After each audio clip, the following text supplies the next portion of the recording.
ঢাকায় আসছেন ব্রাজিলিয়ান কিংবদন্তি ফুটবলার কাফু। আগামী 11 ডিসেম্বর ঢাকায় অনুষ্ঠিত এএফবি লাতিন বাংলা সুপার কাপের সমাপনী অনুষ্ঠানে পুরস্কার প্রদান করবেন দুইবারের বিশ্বকাপ জয়ী তারকা। কাফুর পাশাপাশি বাংলাদেশে আসার কথা আছে আর্জেন্টিনার সাবেক ফুটবলার গ্যাব্রিয়েল বাতিস্তুতারও।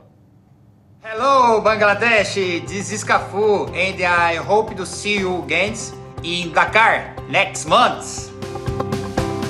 এ যেন স্বপ্ন নয় সত্যি, বাংলাদেশে আসছেন ব্রাজিলিয়ান কিংবদন্তি ফুটবলার কাফু।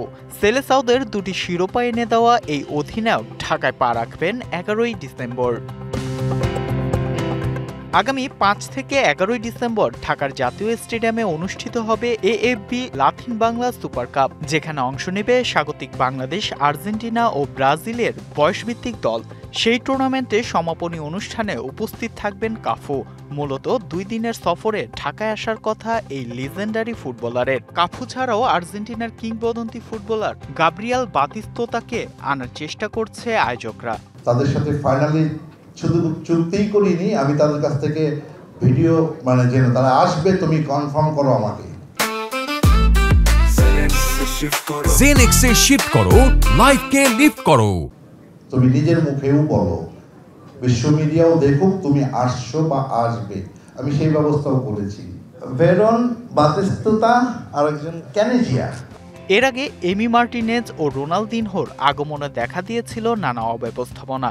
ফুটবল সংশ্লিষ্ট ব্যক্তিবর্গ, গণমাধ্যম উপেক্ষিত ছিল উভয় ক্ষেত্রে। কাফুর ক্ষেত্রে তেমন কিছুই ঘটবে না বলে জানান আয়োজকরা। মার্টিনেজ অ্যান্ড রোনালদিনহো এসেছিল, আপনারা অ্যাক্সেসটা খুব ওই লেভেলের পাননি অ্যান্ড আপনাদেরকে ওইভাবে অ্যাক্সেস দেওয়া হয়নি। আপনারা যদি চান যে শুধু এদের জন্য একটা সংবাদ সম্মেলন করা হবে যেদিন আসবে, আমি ওপেন ফিল্ডে একটা সংবাদ সম্মেলন করে দেবো আপনাদের জন্য, যেন আপনারাই কি বলবেন না বলবেন আপনারাই আমার থেকে ভালো বোঝেন। ব্রাজিলিয়ান এই কিংবদন্তি ফুটবলারকে মাঠে বসে দেখার সুযোগ পাবেন সাধারণ দর্শকরা। তার জন্য টিকেটের ব্যবস্থা করেছে আয়োজকরা। সবার সহযোগিতা নিয়ে আমরা এদিকে হাঁটছি। Fardin Saju, DBC news, Dhaka.